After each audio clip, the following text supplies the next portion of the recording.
G'day and welcome to the MacPack. We're back. My name is Jamie Kenner, and to my left this week, Oral the man on the panel, who's, would you say you're the biggest Essendon fan? It's my little brother Jay. How are you, boy?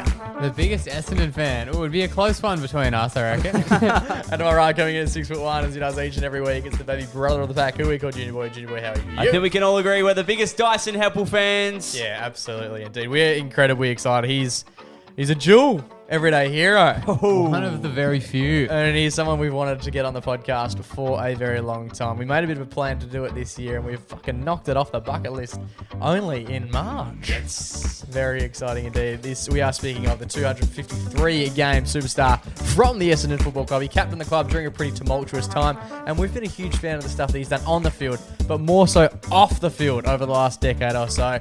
It's a fantastic chat with the king, Mr. Dyson Heppell.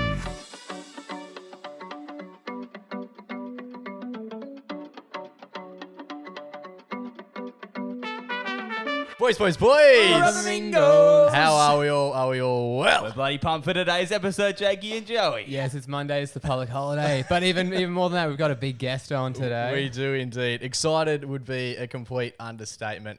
For those who have joined the podcast for the last 4 years, you'd be well and truly aware that we love our footy. Yep. We're big Collingwood Magpie fans, which is a little Massive. bit strange over in WA. And I'm even a Dockers member, which is a bit bizarre in its own terms. But I think the bloke that we are speaking to today, I can honestly say, is probably my favourite footballer of the last decade and change, which seems bizarre because he doesn't play for Collingwood, has no affiliation with like the Dockers or anything like that. But it's more so the way he goes about it, on field and off field. And we've even mentioned the stuff that he does off field quite a bit. Multiple times, yes. Over the last 4 years. We absolutely love everything that this bloke gets up to. And it is genuinely one of the greatest pleasures to welcome Mr. Dyson Heppell to the podcast. Dyson, how are you, mate? Yes, boys. Going well, thank you. That's a hot start. Bought the juice from the start.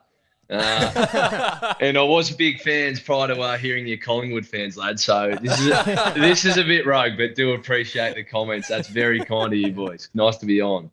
It's just out of frame, but we've got a Premier's 2010 Herald Sun poster up on the left. Very good. Nice. Love it. We often mention when we have a guest on how he first became aware of the respective guest. And I must say, for you, Dyson, it was the Footy Show. I reckon, like, very early stages as well. Very early stages of the Footy Show. You seem to always be on the show. How was that? How did that come about? Yeah, good shout. The old Footy Show in the day. Yeah, that was I think, sort of coming on the scene early in my career and having the full head of dreadlocks, I think sort of stood out a bit. And they reached out a couple of times early in my career, and I semi knocked it back. And then I thought, look, it could be a bit of a laugh to go and have a crack. And so I went down to my first show, and you had the crew there, and Jimmy Brayshaw, and there was who else did we have? And Gary Lyon and Sammy Newman, and I think I was on one of my early ones. I was on with Chris Judd, I reckon, and I was like, "This is like unbelievable!" Like literally growing up watching Juddy steam around, and I hadn't played against him yet at that point, and then and seeing him at the Footy Show, like this is incredible. So ended up really enjoying it. Went on a number of times over the course of the years, and talked some absolute smack on that show, but it was a great experience. That's fantastic. I wasn't actually going to mention it, but like especially when we lead into footy season, I just start watching like random footy, like just videos, right? And then literally like a Footy Show episode come up literally during the week. Like this would have been like Wednesday, and I just put it on, and it was quite literally the episode where you're sitting next to Jay. Oh, I love it. I just had to mention it. I think that Shane Crawford ended up going to your house that week and like throwing the camels in a wood chipper or something. I'm sitting there with my girlfriend. I was like, this is fucked. Like, what is happening?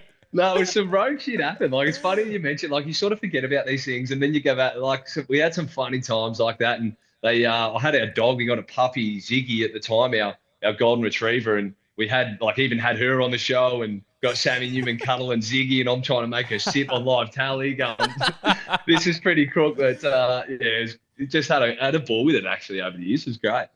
Yeah, unreal. You just mentioned it then, the notorious dreadlocks. What made you grow them out? Were they natural? Like, because I know that if you don't wash your hair for long enough amounts of time, they start to dreadlock up. But how did yours come about? That's pretty much the case. It's so my older brother, James, and he actually had dreads when he was like 16, 17. And I sort of followed in suit not long after. And that's pretty well how you roll. I literally got a chunk of surf wax that you would put on your surfboard and just like tease the shit out of it in my hair. It's pretty crook. And just didn't wash my hair for like, I don't know, 6 months or so. And all of a sudden you've got these dreads and yeah, it's a shocking way to go about it. But full home job, boys.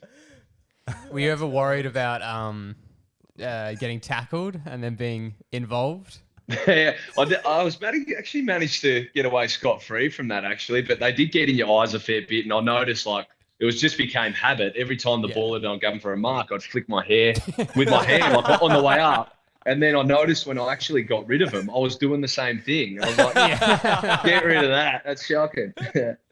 Oh, good. I love it. We mentioned that we're big Pies fans. We obviously go over to Melbourne fairly frequently to watch the big game, which is the Anzac Day fixture. You've played in, 12, 13 different fixtures on Anzac Day? How is it playing on that day versus like any other day on the calendar? Oh, no doubt. It is just like, as you boys, that you get to experience, just the atmosphere and the energy in the stadium is wild. And, even the week leading into the game is such a special occasion. It's like you get the whole history of the Anzacs, the Anzac spirit. We've had players that have came through the footy club that have, fought and fallen for our country. And you sort of put it into perspective about far out, like the position we are in now, how grateful we are to, to be where we are right now and not have to go through what they did. So it's a tremendous occasion. Even the moments before the game with the last post and the minute silence where you've got 100,000 in a stadium and you can hear they're dead silent. You can hear a baby crying in the fourth tier or whatever. And, I had a pretty horror record in my Anzac Day games. I think I was maybe 3 for 11 or 12. I think I missed a couple in there, but like pretty nasty record. But just an unbelievable, like some of the most special memories of the footy career playing on that day. Yeah. Yeah, fantastic. What was your favorite matchup? Because I think you were drafted in 2010, which was the year after the Zaharakis moment. Yeah. There were so many great matchups over the years. What was your favourite one? Oh, true. It could have even been one you lost. It was a great battle, but I think my first one I played in, it was maybe my 5th game, I reckon, and that was probably the most memorable one. We got done with about 10 seconds left, and I think I let my man, I was playing on Jared Blair, who's another Gippy boy. I think it was my fault. I bloody let him slip me, and he snagged one on the goal line. I was like, you're joking. Oh, yeah. But that one just going, and I actually played pretty well on that occasion. It was probably the moment that I thought, look, I feel like I now have the proof that I semi-belong at AFL level.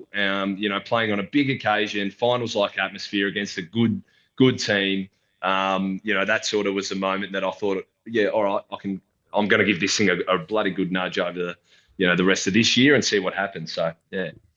And you mentioned that was like your 5th game. How is the adjustment from playing in the sort of junior level to then all of a sudden you're playing in front of 100,000 people?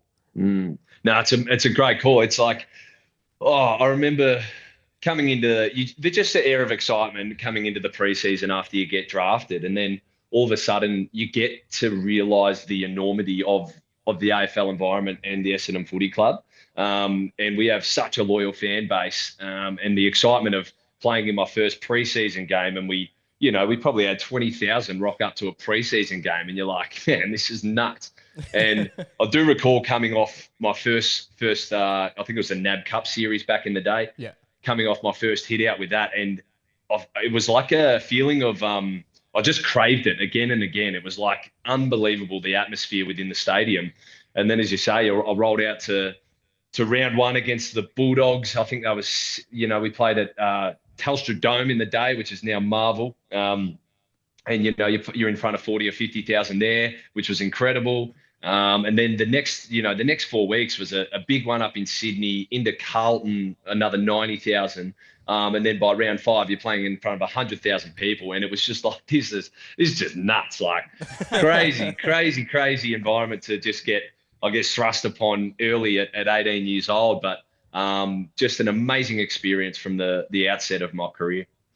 Yeah, that's fantastic. Does it affect, obviously we've never had the experience of running down the wing with 100,000 people screaming at us. Does it really affect the sonics of what you can hear around you? Can you still hear your mates screaming your name to kick it? Nah, I guaranteed like that. I reckon, yeah, most games you're pretty good and you can hear quite clearly, but the Anzac Day is a whole different ball game. That's one where you are literally like, unless you are within, a few meters, you can't hear shit. It's wild. Yeah. But and obviously the fans are keen to give a bit of live feedback. How much of that do you hear? Oh, one guy's just a little bit loud. I'm hearing exactly what he's saying. Yeah, it is true. Like I reckon it's been quite interesting. I reckon early in my career, I think I was just so locked into the occasion and the games I was in. I just could not. I can't recall any times where I was so present to the bait that they dish over the fence or guys chirping or whatever. But I certainly noticed. I feel like I probably relaxed more when there were breaks in play and if I was on the bench later in my career and tried to absorb the whole environment. Yeah. And that's when, I had subtle interactions with fans or you could hear a guy lipping off, on the second tier or whatever. And they actually found that really funny. And it was a nice moments to have like a bit of a reset where you can get your mind off the game quickly while you're on the bench or something and have a laugh with a fan or whatever it may be. And then you can lock back into your process from there. Yeah, that's fantastic. And being like, you played purely at Essendon, how do you feel about being like a one club player? Because it's quite a fantastic thing. Well, that's it. And look, I was a Mad Dons fan growing up too. So I had this dream of playing AFL footy and let alone for Essendon, let alone captaining the club and playing, 253 games, which also is the exact same amount of games that my childhood hero, James Hird, played. All of these like little things that have tied in. And I sort of go, I went through some shit, like some genuine horror times with the club. But I sit back now at the end of it all and go, I'm so proud to have, I guess, gone through what I did, handled it in the best way I possibly could, and go out the other side of it going, I didn't stray from my morals. I'm a loyal dude. And I gave it a good shot at the club. And look, I didn't get the on-field success that I would have liked, but I feel like the values and the culture that I tried to instill, the young guys that are coming through now, I feel will benefit from that enormously. And hopefully I've played some small part in setting the club up for success going forward. Yeah, that's wonderful. You mentioned a few of like the more challenging times at Essendon, obviously like the drugs saga and all the stuff that came with that. You're such a positive guy. How did you remain positive during that period in particular? Yeah, look, it knocked the shit out of me at times. And I was, going through it. I guess I came in the club at 18. By 19, that had sort of reared its head. And over the course of the next four or 5 years leading into our eventual sanction for 12 months in 2016, it put a real dark cloud on footy in general. You're coming in just with so much exuberance and excitement and living out your dream. And then all of a sudden there's a bit of a, what is this all about? Like, your trust soon becomes a bit frayed in other people. And, but look, I think having the support of the crew around me and, probably the major one being my partner, Kate, we'd been together since before I got drafted. And she was a bit of a powerhouse in terms of helping me manage my emotions and stay positive and, grind through that period. And the rest of it, leaning on all of us that had been through it together. We had a crew of us that were all in the same boat. So if we were going through it one out, it would have been a disaster. But I think leaning on each other and just galvanised us a lot as a playing group and as mates, really helped during that time. And I think at the end of it, it gave me an enormous amount of perspective that footy or whatever can be ripped away from you like that. So it made me curious about other passions outside of footy. And I think at the end of it all, once we got through it, my back half of my career, I had so much more gratitude and joy and made me want to give back to others more. And it certainly made me a better person, I think, for going through it. Yeah, that's good to hear. It's nice that at least some positives can come out of such a shit time as well. Yeah, no doubt. That's cool. That's a great answer as well. Well spoken. Looking back on the massive career you've had, what are you most proud of during you've just retired? What are you most proud of throughout the whole career you just had? Thanks for that reminder. Just I've hung up the boots. Look, I think all in all, like, you go, no doubt I sunk absolutely everything I possibly could into getting to the most out of my career. I stayed as dialed in terms of my preparation, my diet, my mental side of it, visualization, picking the brains of some of the greats that have done it before me. And I sit there and go, look, I left nothing to chance. I gave it absolutely everything I possibly could. And I think what stands out the most is the relationships that I've been able to foster throughout the course of my career. And there's just so many special people in my life that I've met through the footy club that that I will, I guess, have these close relationships for the rest of my life. And I sit there and just go, look, I think you can be a gun footballer, you could be a jet, but if you're a cockhead, excuse the language, boys, but if you are, if you're a wanker and, people don't respect you or you don't treat others with respect, then I sort of go, well, what's it all worth? And so for me, I think having just fostering genuine relationships and giving fans as much as I could. And, I feel like if I've been able to make a kid smile or brighten someone's day with an autograph or a high five or inspire a kid to pursue their AFL dream, then I go, look, that's a pretty good job well done, at the end of the day for the course of my career. Yeah, absolutely. You did mention the strong bonds that you have with your teammates, and obviously staying at Essendon for the whole time. There's other people do shift around. How did you find going up against teammates who had switched clubs? Yeah, good shout. It's a funny one, that, like, because you do form such close relationships with a lot of the guys, and it's quite funny, Carl. I remember one game, BJ Goddard had just got to the club. Paddy Ryder had left after the supplement saga, and he'd gone to Port Adelaide. So we're playing Port at Marvel one day, and I remember BJ just absolutely ripping shreds off Paddy, just trying to throw him off his game. And I'm here sitting, I'm going, look, I'm semi-mates with Paddy. So I'm also like, I want to stick up him. And I'm kind of like, BJ, you're worried like more about getting stuck into Paddy rather than setting up the structure or whatever. And so I grabbed BJ and I just like dragged him off, and then he was into me. So then we started gluing. And then I think about a minute later, I kicked the goal, and then Beach come up and he's like, yeah, like, give me the bigger. And we had a laugh and got back on board. But it was like, it is funny, those little moments when you do come up against other teammates. Yeah, it's very funny. You just mentioned BJ. How do you deal with like a few of the personalities at the club? I vividly remember quite a hilarious incident where I think it was him that walked into the rooms, smashed all the pretzels off the table and all the lollies and everything. And just absolutely had a hissy fit. How do you deal with like a situation like that taking place? Oh, this is it. Like, and that's the beauty of footy. You've got so many different characters, and BJ was unreal. Like, he had that white line fever, but the most competitive guy, the most driven for success, but also he gave a lot to the younger boys as well, which I don't reckon a lot of guys see. So I learned a lot off Beach. We were different personalities, but learned so much from him.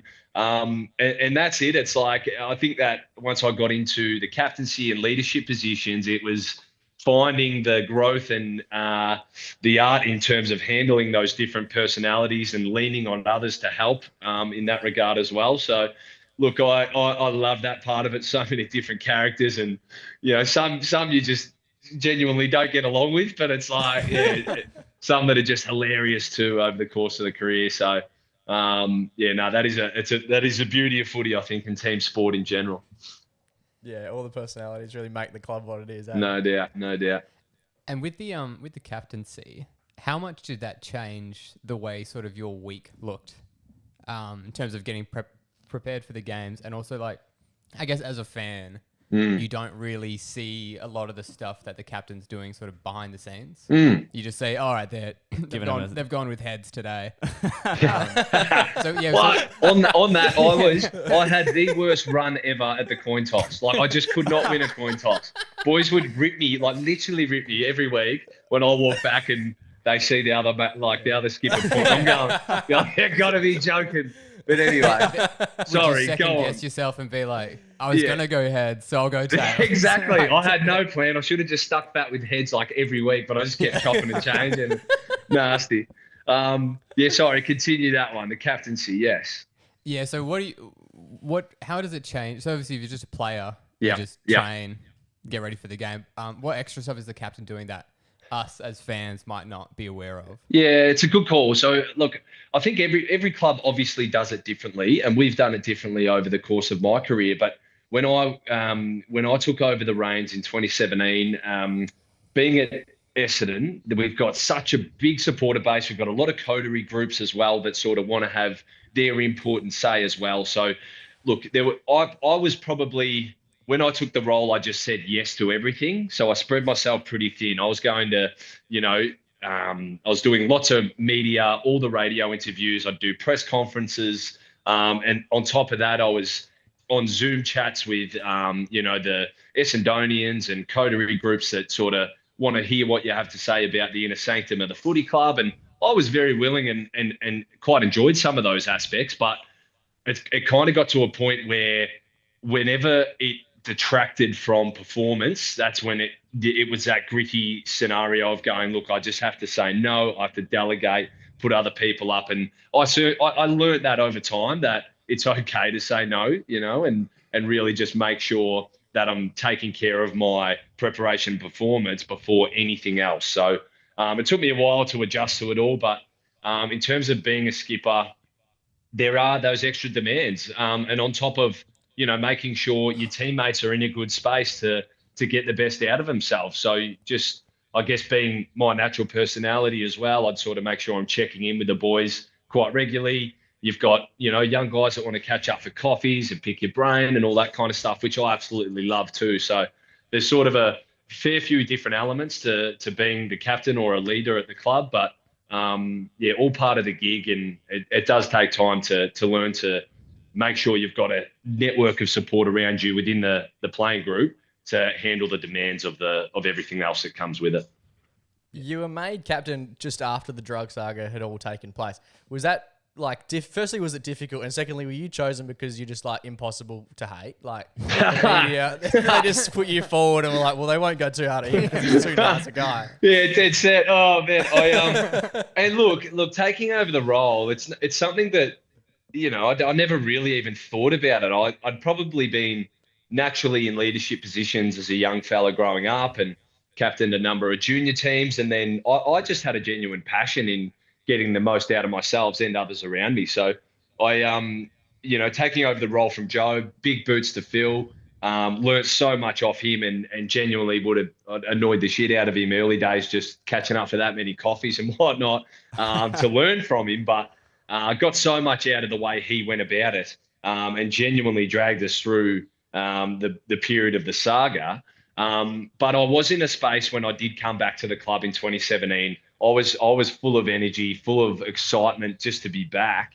And also, to have that extra nod of the captaincy, whether or not I was ready for it or not, I embraced it and gave it my best crack early days. So, yeah, it was a pretty proud moment, I suppose, in 2017. Yeah, absolutely. I'm not too well versed in the whole supplement saga, but were you guys still able to play at a lower level footy while you guys had the year off, or was it flat out? Not touching a Sharon. Flat, yeah, dead set, full flat blanket ban on any competitive sport, full stop. So, it was pretty much left to your own devices to make sure you get yourself in a space to be able to come back and perform. So this is the whole thing. It's we couldn't even use any facilities that were affiliated with the AFL or anything like that. So we were scrounging together grounds, down at St. Bernard's College, we were lucky enough for them to allow us to use their oval to train as a small group. And in the end, the program we put in place throughout that 2016 year to keep ourselves going, to stay fit and sharp and strong, to be ready to come back to handle the demands of an AFL season was pretty, unique, but really proud of the group for going through that to be able to come back and perform that following year. Was the chemistry even stronger when you did come back? Did it feel full? Yeah, well, that's it. It's I think the early phases of it all, it certainly it was hard. It was challenging. Everyone were in different spaces in terms of their mindset and what footy meant to them. And some guys retired. It ended some guys' careers. Other guys moved clubs. And to this day, it still has a heavy burden on a lot of guys, which is understandable. But I think what it did do, it definitely fostered that genuine bond as a group that we all went through it together. And for the rest of the guys that were still at the club holding up the fort there and, grinding away with a team they'd plucked together from, all different clubs, from guys that had retired to guys from the VFL to whatever, they did the best they could. I think they were just genuinely excited to have us back and, form a proper team again and, give it a nudge going forward. But it was certainly a tough one, lads. Yeah. That's really cool. What do you reckon you'd do if you weren't playing footy? If you didn't end up getting into the AFL system, for example, what do you reckon your life would consist of? It's a great call. I'd like to say that I'd either be a pro surfer. That's like the dream gig, just surfing and traveling the world and whatever. I reckon that'd be mad. But that definitely wasn't going to be me because I'm a donut. I cannot surf. I was going to ask, can you surf? No, I can't even surf. I just love it. Absolute kook. Oh, dear. But I do enjoy property. Sorry, gang. Just got a phone call coming in. Hang on. Flip that back. What is happening here? Get me back here. Who's the phone call from? Yeah, I'm a real estate agent. I'll get back to him in a tick. When you mentioned property. Yeah, there you go. Right, that is true. He's got hot ear. So my old man was a builder, and I actually really enjoyed going to work with him. But I think it was more the architectural side, so I didn't get any of his genetics as a builder. But I really enjoy property. So whether that may have been down the property development path or something like that, I reckon could have been me, boys. Yeah, very cool. How have you found retirement? You obviously finished up at the end of last year, and we mentioned on the podcast how happy we were that you got a farewell game. We're disappointed you didn't get it at the MCG or at Etihad or anywhere in Melbourne, but the fact that you got one, we were big on. Yeah. Brad the bastard didn't give me one in Melbourne. He's gassed me there, but look, it was an amazing, I guess, moment of reflection when I did announce the retirement. The amount of love that I received from not only the Dons faithful but the broader footy community was incredible, and I was, I couldn't have asked for more in terms of what was given to me from support and just acknowledgement when I did announce it. It would have been amazing to obviously play in front of the home crowd, but also at the same time, I walked out onto the ground before the game and got a standing ovation from everyone in the crowd, and just had these little moments that I'll never forget. And then, it was funny. We ended up getting smacked in that game against Sydney, and I think the media sort of ripped into Brad, and everyone ripped him for not playing me, and so everyone went to bat for me. I didn't have to do anything. It was huge news. Yeah, big news. People didn't not know you were retiring after you got left out of the team. That's the one. So I spoke to Brad the following day, and we were all fine. But I said, mate, I think you better play me up in Brisbane. What do you reckon? Because you have to come back next year. I don't have to come back. Exactly. Yeah. For your sake, mate, I reckon you better play me. Yeah, so, and look, and going up to Brizzy, had a heap of family and friends come up for it, and it's one of those ones where everyone sort of says, play each game like it's going to be your last, and I get why they say it, because the amount of fun I had in that game, even though we're getting done, I just had so much fun just running amok for the last time, and just a real fond experience for the last game of the career. Yeah, fantastic. That's great. Now that you're retired, you get delving into new things. You've just got married. Congratulations. Yeah, thanks, boys. Yeah, that was it took, 15, 16 years to really get to know that she was the one? Yeah. Is that the guy? Yeah, she was a dead set apprenticeship. Hey, it was a fair innings. Before he was married to football. Yeah, I know. No, it was interesting. Like Kate, we got together. She's a Lancaster girl as well. As I mentioned before, I got drafted, and she'd sort of never really been phased on marriage at all. And then, I thought, look, bugger it. We'll get it done towards the last. I proposed 2 years ago, another 2 years before we actually got married. So, but no, we had a ball. The wedding was unbelievable. Little 3-day mini festival it was. So, So much fun though, and all going well in married life so far, lads. Unreal. It looks sick. I've been with my partner for 12, pushing 13 years. Here you go. Like, from high school, probably similar story to you. So it's like, it's nice to see that you took your time. Yeah, so you got two left, right? Yeah, I can lean on you and be like, I'm just following what Dyson. He seems like he had it, mate. Perfect. Love Obviously, it. you're repping the Haytch merch at the moment. Can you tell us a little bit about? Give us an introduction on who Harrison is and how you guys met and now evolved into. Some pretty cool things. Good stuff. Now, this one, look, I think this has been probably one of the biggest and most special things that have come out of footy for me. And so I guess the backstory, my grandmother, my Oma, passed away from a condition called scleroderma, which is an autoimmune disease. And when I got drafted, I became an ambassador for the Scleroderma Foundation.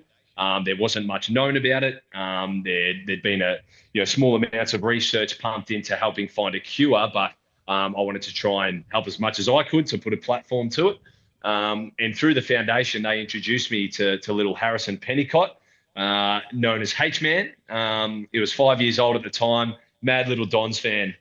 And he came out to the club and I met this kid, and the exuberance and joy for life that he had after going through so much adversity at 5 years old, spending countless hours at the Royal Children's Hospital and numerous operations and fingers amputated and all this kind of stuff. I'm going, man, this kid is a genuine trooper. And I was proper inspired from that first time I'd met him. And, it got me going like, I want to get to know this kid a bit more. And over the course of the next 7 or 8 years, along with Kate, we formed an amazing relationship with him and his family. And it got to a point I was like, look, how can we try and impact this kid's life as much as we possibly can? And we come up with the concept of the clothing label, Haytch Label. So Haytch had always loved his little drawings and artworks and things like that. And we thought, look, what if we use his little designs as the graphics on the kit? And then, we got him to write a big bucket list of stuff that he wanted to tick off in his life. And the proceeds of the sales helped go back towards pumping out his bucket list items. So it's been an awesome project, has so much fun with it. And I think giving at the end of footy and hanging up the boots, it's given me a lot of meaning and purpose at the back end of that as well. So loving the journey so far, boys. Yeah, fantastic. I think we definitely did mention the relationship you had with Harrison. I reckon about pushing 3 or 4, definitely 3, maybe 4 years ago. Yeah. Nice. Namely when you come out and he tossed the coin for you. You and Max, you're in the middle. You did lose the coin toss now that you've made mention. But you're training him. He even brought out a 2-sided head and he still couldn't. Still gassed. He's been so involved throughout your career, from like the coin toss stuff to even the speech that he gave for your 250th game, gave you the jersey, the whole presentation. Little dude. Hey! Hey, buddy. What's going on? What do you got for me? You good? When we met in 2018 around game 140, I feel honoured that you have included me in your AFL career. Everyone at Essendon FC are so lucky to play with you. You make us all feel special in our own way. We have shared special moments together, like running through the banner. I yelled at you at the TV watching the game at home. We love you because you put a smile on everyone's face, and when you come into my life, you made life worth living. Congratulations, Dyson Heppell. Dyson, I hope your heart is full like mine. Go Bombers. Hey. Thanks, buddy. Thanks so much. I love you, mate. Love you so much. That was unreal. You did such a good job. Good job. How have you found your relationship with Harrison? Yeah, look, and that's it. It's like those little moments that he's been a part of throughout my career has been so special, and a lot of that's also been driven from the club. They have been instrumental in reaching out to his family and make sure that he really feels part of the fabric as well. And yeah, like the boys have been incredible. Like, you know, he'd just come and hang out in the locker room. He'd sit in on post match, you know, meetings with the coach and all that kind of stuff. Like, he's just been a part of it since, you know, midway through my career. So it's been amazing. And it really, like, you say that, you know, until I met him, you sort of go, the challenges that you go through, they hit on you pretty hard. But then once I've gone through challenges after meeting Haytch, man, after what I've seen him go through and how he handles it, it's honestly like, it gives me so much lightness just having a conversation with him, and I'm able to brush things off a lot easier and move forward in life with whatever I'm going through, knowing that, you know, if this kid's got the bloody power to punch through everything he's going through while caring so much about others, I'm like, man, like, I can get through whatever I'm facing at the moment as well. So yeah, it's been amazing. That's cool. And you mentioned the bucket list that you guys are completing. What's the coolest thing you've ticked off the bucket list so far? What have we done? We punched through some stuff. I took him for a drive in a Lamborghini. Then we actually got him on Adrian Portelli's private jet, flew him to Sydney. And then he had a day with Nick Kyrgios up there, but Nick has his own Lamborghini, so took H-Man for a drive in his Lambo. So he had me covered there. And then, yeah, what else? We've met some NBA players. We've gone to a number of NBL games together. So Tones and I, last Tones week? and I. So he loves Tones and I, and then Tones reached out, and she's at the NBL, and then they introduced H-Man to Tones, and like they hit it off. So yeah, we've had some mad support right across the board. And what else we got coming up? We're going like Avalon Air Show. He loves his jets. We got him on a helicopter ride. We're going to the F1s. And then with the big ticket items, eventually we'd love to get him over to the UK and watch some EPL soccer games and to NBA in America and stuff like that. So, yeah, we've got some big hitters on the list, but we'll keep teasing it out as we go and see how big we can make this thing. And look, part of H-Man's values as well, he really wants to help support other kids that are going through tough times as well. So we'll be looking to, you know, collaborate with other kids, not only with the kit, but with some bucket list items of theirs as well. So it should be good fun. No, that's fantastic. Really cool stuff. Love it. He's such a jet. Like, he's just such a positive, like, breath of fresh air. Yeah, we've actually we have a segment we do every week on the podcast, which is called the Everyday Hero. And I think you and H have previously won that before. Yeah, you're the only person I think you're the only person who's ever won it twice. You won it like 3.5 years ago, and then you won it when you finished up. And I think we actually mentioned when you finished up, we were like, next year we just need to get him on. Like, at this point, he needs to be the big fish for next year. And yeah, we're absolutely stoked to have you on board. Some 2 crowns on your head. Yeah, we love that, boys. We should have had the medals, just rocking them. No, good shit. That's great. Love it. No, it's so cool.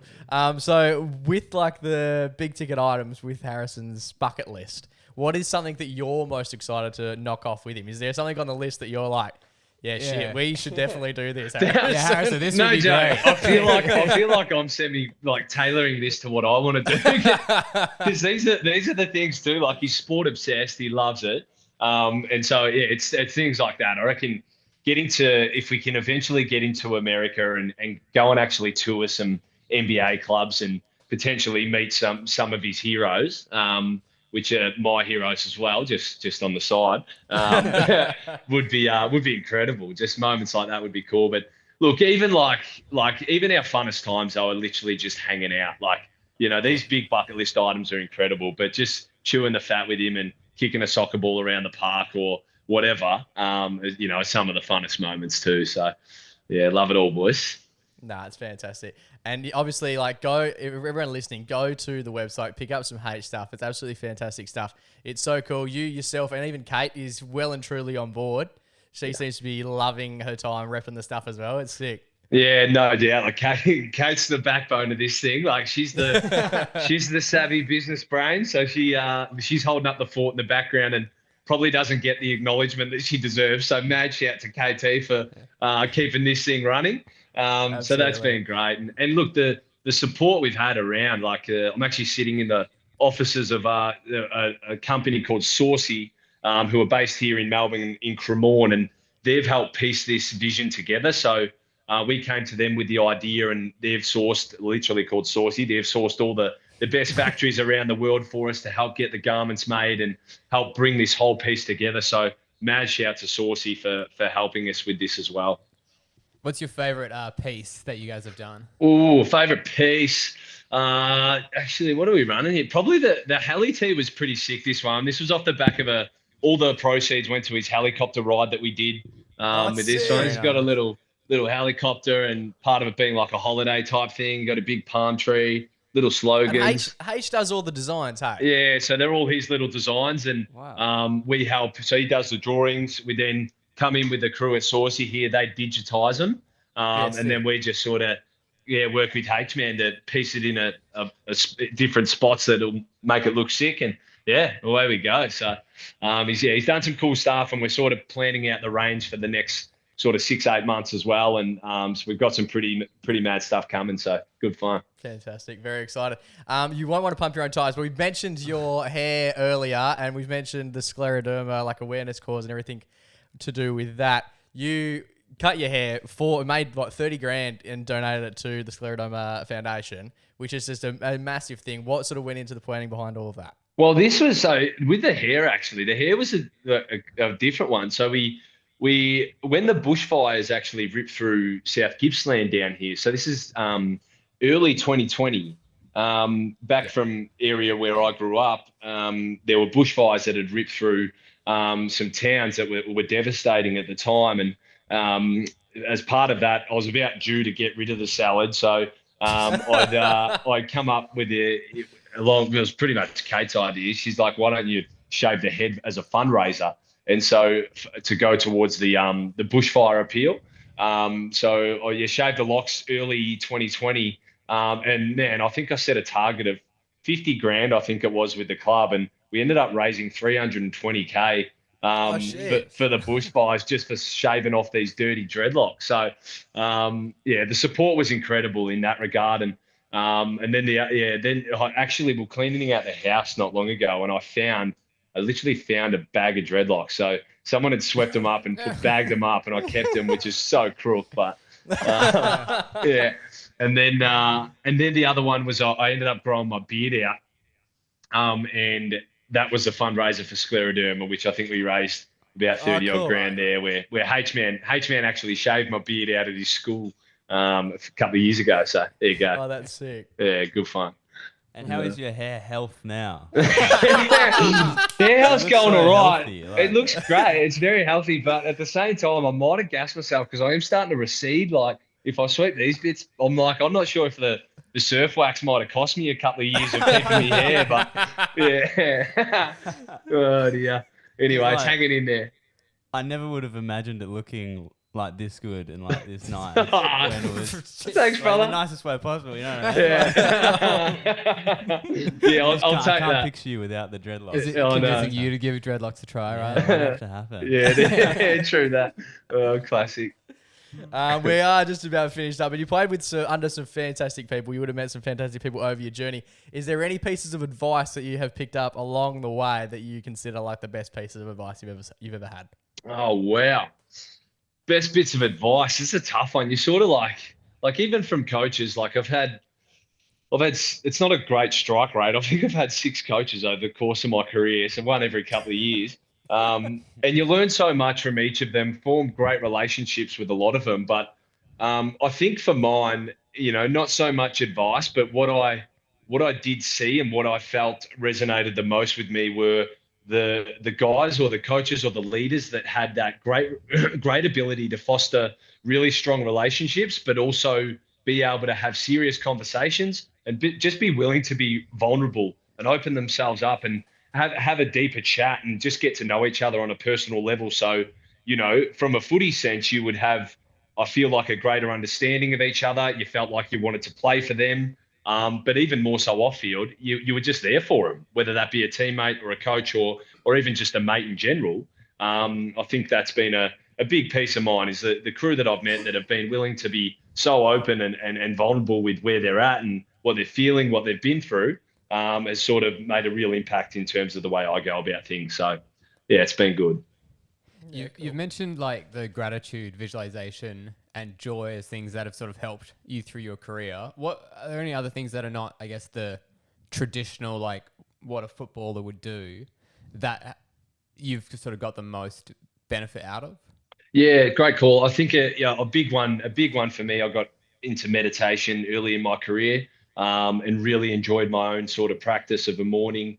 And then that become, far more mainstream for footballers to go further and further into meditation and the quality of the mind and being able to stay present. And then more later through my career, I got right into breath work. So I was doing a lot of breath work sessions, and now do my own sort of morning practice with breath work and meditation. And then your standard ice baths and that, which I continue to do. So, I probably went a bit ham on the ices. I was going every morning straight out of bed, and even pre-game, I was like, before I'd get to the ground, I'd get in the ice bath before a game, just to more help calm the mind. I'd then take the kit off at halftime, into the ice bath at halftime. Wow. Fresh kit rolling back out after that. So, I went a bit full noise into the ices. You have time for that? Yeah, I know, it's a quick here. I think it allowed me to skip a meeting or two, which I didn't mind either. But yeah, look, I was just so open to exploring different modalities and seeing which, how many benefits I could get from certain things. Cool. It's cool to hear that you're continuing to do them now that you've stopped playing footy. It goes further than just being ready for the game, but being ready for life. Well, that's it. And that's probably what I did find. I was like, this is having obviously the physical impact in terms of performance, but it was more so the mental side of it and the discipline to it all. And there's certainly something that has helped me just in life in general now too. We have a lot of young people who listen to the podcast. Can you throw your mind back to when you were a young person and knowing what you do now, having been through the career that you have and now coming out of the AFL career and looking on to do bigger and better things, what sort of advice would you give to a young Dyson Heppell? Oh, young Dyso. Look, I'd probably be like, at the end of the day, you'd rather go through challenging times and experiences that are going to help you grow, and face them with as much energy, as much grace as you possibly can, knowing that you are going to learn a shitload and grow from it on the back end. So don't hope for a cushy, smooth life. I think the time we've got, just go and have a good dig, and whatever challenges pop up along the way, nearly be grateful for them, because you're going to be a better person for it at the back end, and be able to handle more and more things throughout the rest of your life. So I think I'd just say go and have a good dig, and you've got everything you need to face whatever pops up. So go get them. Fantastic. Yeah. I think that's a really nice note to finish on as well. Dyson, thank you so much for being on the podcast, mate. As we may mention too, you are the first and I think only dual Everyday Hero winner. So it is truly a privilege to have you on the podcast. Before we do finish up, with every guest that comes on the podcast, we give them a MacPack VI Pack cap, which is basically just our black cap, but it has an embroidered number on it. So you're coming in at number 31. Nice. So you're joining 30 odd other people who have been on the podcast over the journey. And we've got another little white hat here. We'll get one out for yourself, and we'd love you to give one on to H Man as well. Oh, so boys. This is like our regular little MacPack cap. But yeah, we'd absolutely love to give Big H Man one, because he's brought us a lot of joy over the last couple of years as well. I love it. Thank you so much, lads. And we'll have to do a little swapsy, I reckon. I'll send some merch over, some H kit. We'll get the lads rocking it, I reckon. That'd be elite. Unreal. Sure. That'd be fantastic. Mate, it's been an absolute pleasure. Thank you so much for being on the podcast. And thank you for being yourself as well. Like, I think that's one of the biggest testaments. I think a lot of people would consider they would have like preconceived ideas about what a footballer is. And I think you breaking them each and every day, and you have done your whole career. And that's something definitely that we have noted here on the podcast. That's why I've given you such a big pump up, mate. You're just a lovely guy. That's amazing. Good on you guys. Thanks so much. Thanks for having me on. What a pleasure. You're a superstar. Thanks so much, mate. Thanks. Yeah. Thank you. See you again. What an absolute superstar, Mr. Dyson Heppell. Probably one of my, I always say this, one of my favourite guests today by a distance. The favourite guest is always the last person on. No, he was so cool. He was like exactly what I imagined he would be, which is fantastic. You know, the whole like don't meet your heroes sort of situation? Yeah, but don't meet your heroes, but meet your Heppells. Yeah, he is a superstar. He's a really genuine guy. Like, he's literally everything that you imagine he's going to be. Yeah. Like in the chat, at no point where we were like, oh, I don't know, like It is funny talking to like pro athletes and stuff. Like we asked him what his dream job would be aside from footy, and he's like A pro different surfer. sport, yeah. And like, are you good at that? He's like, nah. So they're just like us, you know. Like I do think that like give him 2 months though, and he probably would be like, it wouldn't take much for him to transfer his skill set. Lovely guy, fantastic stuff. I really appreciated him chatting about all the stuff he's doing with Harry as well. It's just so he's just a jet. yeah, it's cool. I like getting the behind the scenes stuff about stuff about footy that you might not know. Yeah, and I he's like very open with it. Like a lot of people, I guess once you're retired, you can be a bit less guarded. Yeah. But like he's a captain of an AFL team for fucking like 5-6 Yeah. years. Like, He knows what's going on. and my favorite thing is when we message. We don't message too many people. We only really message people that we really, really want on the podcast. Yeah. And Dyson's someone we've made mention to many a time over the last 3 or 4 years, but in particular over the last probably fortnight that we've won on the podcast.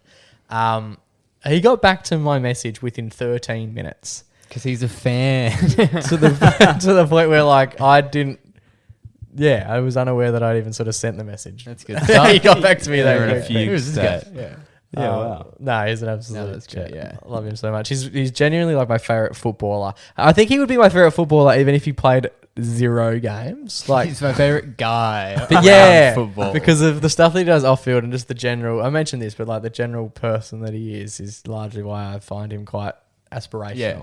And he came across exactly like that. Even as soon as he hopped in the Zoom, it was just like so much warmth. Yeah. Yeah. Lovely dude. Passes the pub test. Absolutely. 1,000 times over. Yeah. It was a pleasure chatting to him. Absolute superstar. We urge everybody to go and grab yourself some Haytch stuff as well because the stuff is sick.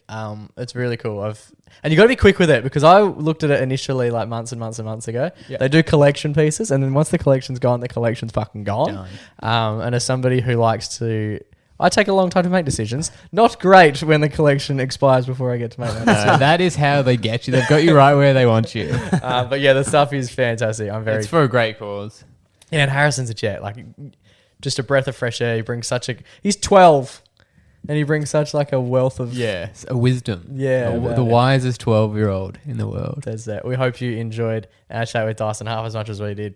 It's very rare that we sit here and say we make plenty of goals and we want to achieve some things. We quite often voice those things, and then immediately never remember what they were. But to get Dyson on, we mentioned it last year that we wanted to get him on, so to actually fulfill our one obligation to some degree and to check that off is genuinely Job's done. We've We done can it take the year off. right before the AFL 2025 season starts, just to get you really excited for what's to come. Absolutely. Boys, it's been an absolute pleasure. Thank you so much to Dyson for jumping on.